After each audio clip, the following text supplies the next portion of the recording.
1 লাখ টাকার ফোন আপনি 1,69,000 টাকা হচ্ছে, এটা কি যৌক্তিক? তো আমরা সরকারের কাছে জোরালোভাবে আবেদন করতেছি যে ট্যাক্সটা সহনীয় করা হোক। 9টা সিন্ডিকেটের কাছে মোবাইল ব্যবসা দেয়া যাবে না। আমরা অনেক ব্যবসায়ী আছি, 20,000 ব্যবসায়ী আছি, 20,000 ব্যবসায়ীর আপনার 25 লক্ষ পরিবারের লোক আছে, আমাদের রুটি রুজির ব্যাপার।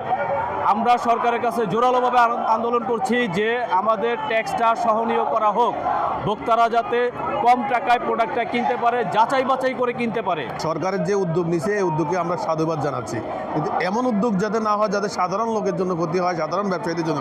গভর্নমেন্ট আমাদের উপর যেইভাবে ব্যাট আরোপ করতেছে, এইভাবে আমরা আমাদের ব্যবসা কার্যক্রম বাস্তবায়ন করা সম্ভব না। গভর্নমেন্ট যে একটা উদ্যোগ নিয়েছে এনআরবি, ওই উদ্যোগের বিরুদ্ধে আমরা জানাচ্ছি ওটা সংস্কার করার জন্য।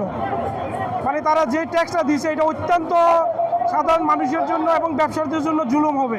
সরকার উদ্যোগটা বরাবরই সাধু, কিন্তু আমাদেরকে যে ধরনের ক্ষতিগ্রস্ত করে, সাধারণ ব্যবসায়ীদেরকে ক্ষতিগ্রস্ত করে সরকার যে উদ্যোগটা নিচ্ছে সেটাকে না এভাবে না কইরা একটা নিয়মতান্ত্রিক হারে আমাদেরকে যদি সরকার রুলস করে দেয় আমরা সবাই উপকৃত হতাম, সরকারও উপকৃত হতো। মোবাইল ফোনের উপরে অযৌক্তিক ট্যাক্স বসানো হচ্ছে, যেটা আমরা আনঅফিসিয়াল ফোন বলি। আইফোনের তো বাংলাদেশে কোনো শোরুম নাই, আছে নাই, তাহলে আইফোনগুলো কিভাবে আসে? আইফোনগুলো লাখেজে আসে। তো এইটার জন্য সরকার ট্যাক্স ধরতেছে 69%। তো এই ট্যাক্সটা আমরা চাই সহনীয় করতে। এই ট্যাক্সটা যদি 69% হয়, এটা তখন ভোক্তার উপরে যায় পড়বে। আমরাও সরকারকে ট্যাক্স দিতে চাই, আমরা ট্যাক্স দিচ্ছি, দিব, আরও দিতে চাই, কিন্তু সরকার বৈষম্য সৃষ্টি করা, কাউকে এক্সট্রা সুবিধা দিয়া, কাউকে ক্ষতিগ্রস্ত করা, এরকম সুবিধা আমরা চাই না। একটা লোক সে 1 লাখ টাকা দিয়ে ফোন কিনে চালানোর মতো ক্যাপাবিলিটি নেই, কিছু আনঅফিসিয়াল ফোন আসার কারণে ওই সমস্ত লোক আজকে দামি সেট চালাইতে পারতেছে। কিছু মোবাইল কোম্পানি বিটিআরসির সাথে অ্যাডজাস্ট হয়ে আমাদেরকে এবং সাধারণ লোকদেরকে ক্ষতিগ্রস্ত করার চেষ্টা করছে। আমরা চাই সিন্ডিকেট ভেঙে যাক।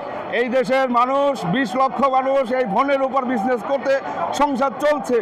আমরা চাই এমন একটা ব্যাট নির্ধারণ হোক যাতে আমরা এই দেশে ব্যবসা করে বেঁচে থাকতে পারি। আমরা চাই গভর্নমেন্ট এটা নিয়ে ভালো করে ভাবুক, আমরা যেন নির্দিষ্ট ব্যাটের মাধ্যমে এই ব্যবসা পরিচালনা করে যেতে পারি। সরকার যে একটা উদ্যোগ নিয়েছে সেই উদ্যোগের বিরুদ্ধে আমরা আসছি। যে একটা ট্যাক্স দিচ্ছে এই ট্যাক্সটা সহিংসতার বাহিরে, আমরা চাচ্ছি ট্যাক্সটা কমানোর জন্য।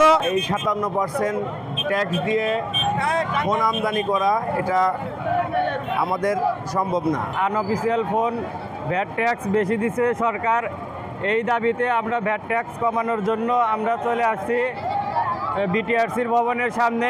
আমরা ট্যাক্স দিয়ে ব্যবসা করতে চাই।